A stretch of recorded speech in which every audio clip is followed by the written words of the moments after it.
উচ্চ মাধ্যমিক 2024-এর ABTA test paper থেকে বায়োলজির এসসি 137 পেজটা আজকে সলভ করব। শেষ পর্যন্ত দেখো, অবশ্যই উপকৃত হবে। ফার্স্ট প্রশ্ন আছে, গেমিউল গঠনের মাধ্যমে অযৌনজনন সম্পন্ন করে কে? উত্তর হবে স্পঞ্জ। সেকেন্ড, গর্ভযন্ত্র গঠিত হয় কি দিয়ে? গর্ভযন্ত্র তৈরি হয় ডিম্বাণু এবং সহকারী কোষ দিয়ে। এখানে হবে ডিম্বাণু। ওকে। নেক্সট প্রশ্ন, যে প্রক্রিয়ায় স্পার্মাটিড থেকে স্পার্মাটোজোয়া তৈরি হয় তাকে কি বলা হয়? উত্তরটা হবে স্পার্মিওজেনেসিস। নেক্সট, মা বর্ণান্ধ রোগের বাহক এবং বাবা স্বাভাবিক হলে কি হবে? দেখো, ক্রস করে দেখে নেব আমরা। মা হচ্ছে বাহক, বাবা স্বাভাবিক, তাহলে মা বর্ণান্ধ মানে সি প্লাস আর একটা আছে এক্সসি, আর বাবা হচ্ছে স্বাভাবিক, তার মানে সি প্লাস ওয়াই। তাহলে এখান থেকে যে পুত্রগুলো তৈরি হবে সেগুলো কি হবে? এক্স সি প্লাস ওয়াই, আর একটা হবে এক্স সি ওয়াই, অর্থাৎ এটা স্বাভাবিক আর এটা আক্রান্ত। আর কন্যা যারা তৈরি হবে তারা কি হবে? X C plus x C plus, আর একটা হবে x C plus x C. তাহলে এটা হচ্ছে স্বাভাবিক আর এটা বাহক, আর এখানে অর্ধেক স্বাভাবিক অর্ধেক আক্রান্ত। তাহলে দেখো, এখানে সকল মেয়ে বাহক হবে, এটা তো হচ্ছে না। সকল মেয়ে স্বাভাবিক হবে, এটা হতে পারে। স্বাভাবিকটা বাহকটাকেও স্বাভাবিক ধরা হয়, কারণ সেখানে প্রকাশ পায় না। আর অর্ধেক ছেলে স্বাভাবিক ও অর্ধেক ছেলে বাহক হবে, এটা ঠিক আছে।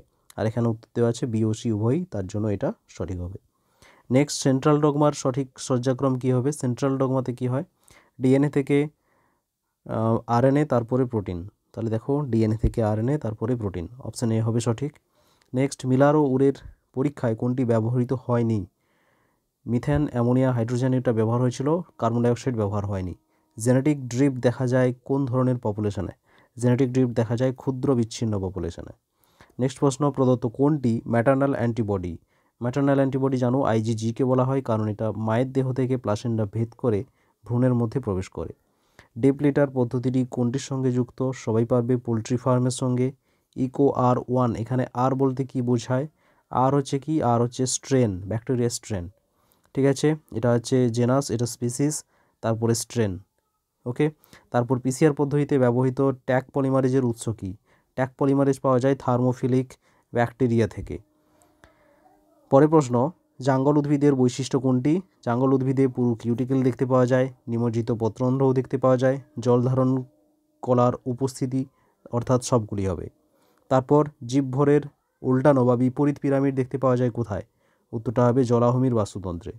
তারপরে যানবাহন থেকে নির্গত বজ্রে সবচেয়ে ক্ষতিকারক ধাতব দূষক পদার্থের নাম? উত্তর হবে সীসা। নেক্সট প্রশ্ন, টেস্ট টিউব বেবি উৎপাদনে জড়িত একটি পদ্ধতির নাম লেখো। টেস্ট টিউব এটা হচ্ছে কী হবে?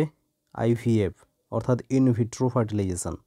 নেক্সট, ট্রান্সক্রিপশনের সময় সিগমা ফ্যাক্টরের কাজ কি? সিগমা ফ্যাক্টরের কাজ কি? সিগমা ফ্যাক্টর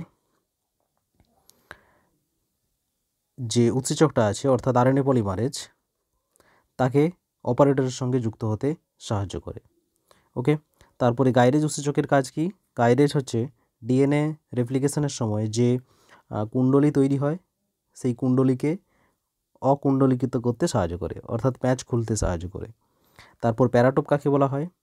প্যারাটোপ তোমরা জানো, অ্যান্টিজেন আর অ্যান্টিবডি যখন যুক্ত হয় পরস্পরের সঙ্গে, তখন যে অংশের দ্বারা অ্যান্টিবডির যে অংশের দ্বারা অ্যান্টিজেন যুক্ত হয়, অ্যান্টিবডির সেই অংশকে বলা হয় প্যারাটোপ, আর অ্যান্টিজেনের সেই অংশটাকে বলা হয় এপিটোপ।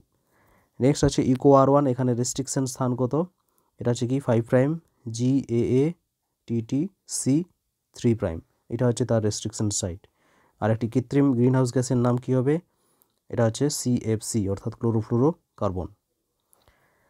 তারপর 2 মার্কের কোশ্চেনগুলো দেখো, বহুভ্রূণতা কি এবং পলিস্পার্ম কি? উত্তরগুলো দেখো। বহুভ্রূণতা কি? যে পদ্ধতিতে একটি বীজে একাধিক ভ্রূণ গঠিত হয় তাকে বলা হয় বহুভ্রূণতা বা পলিএমব্রায়োনি, উদাহরণ হবে কমলালেবু, পেঁয়াজ। তারপর পলিস্পার্ম কাকে বলা হয়? দেখো, ডিম্বক মধ্যস্থ যে ভ্রূণ পোষক কলা অর্থাৎ নিউসেলাস আছে, সেটা কি করে? সাধারণত ভ্রূণের পরিস্ফুরণের সময় সম্পূর্ণরূপে ব্যবহৃত হয়ে যায়, তবে কোনো কোনো বীজের ক্ষেত্রে সেই ভ্রূণ পোষক কলা কিছু অংশ অবশিষ্ট থেকে যায়, এবং তখন কি করে সেটা শস্যের বাইরে একটা পাতলা আবরণ তৈরি করে। একেই বলা হয় পরিভ্রূণ বা পেরিস্পার্ম। ওকে। তারপরে প্রশ্ন, পলিজেনিক উত্তরাধিকার কাকে বলে, অর্গানিক ফার্মিং এবং সিওডি কাকে বলে। দেখো, পলিজিন বা হচ্ছে কি মাল্টিপল জিনও বলা হয়, ভিন্ন ভিন্ন লোকাসে অবস্থিত অনেকগুলি নন অ্যালিলিক জিন যখন কোনো জীবের একটি বৈশিষ্ট্যের প্রকাশ নিয়ন্ত্রণ করে তখন সেই জিনগুলিকে মাল্টিপল জিন বা পলিজিন বলে। ওকে, উদাহরণ হবে কি মানুষের গায়ের রং। নেক্সট আছে অর্গানিক ফার্মিং কি, জীবজ সার, বায়োহার্বিসাইড, বায়োপেস্টিসাইড ইত্যাদি ব্যবহার দ্বারা যে চাষ করা হয় তাকে অর্গানিক ফার্মিং বলে। ওকে, তারপরে আছে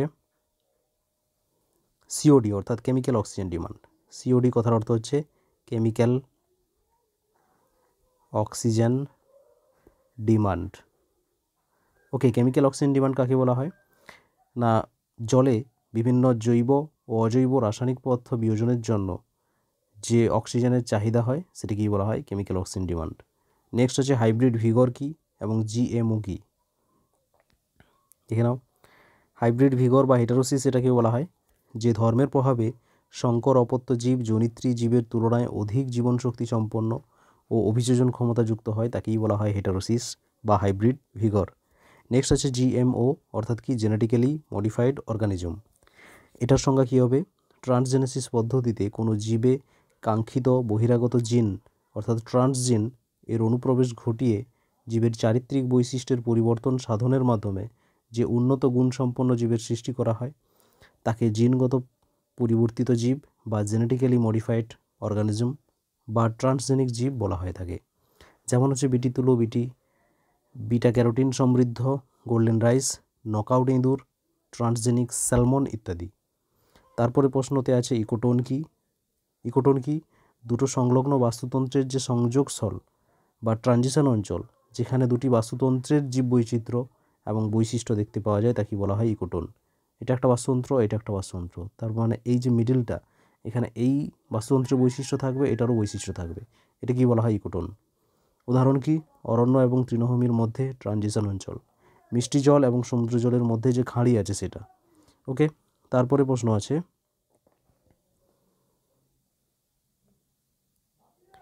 অম্লবৃষ্টির একটি ক্ষতিকর প্রভাব লেখো। অম্লবৃষ্টির ফলে কী হবে, আমাদের যে বিভিন্ন স্মৃতিসৌধগুলো আছে সেগুলো ক্ষতিগ্রস্ত হচ্ছে এবং বিভিন্ন প্রাণী ও উদ্ভিদের দেহের ক্ষতি হয়, জলজ প্রাণীর ক্ষতি হয় ইত্যাদি। ওকে।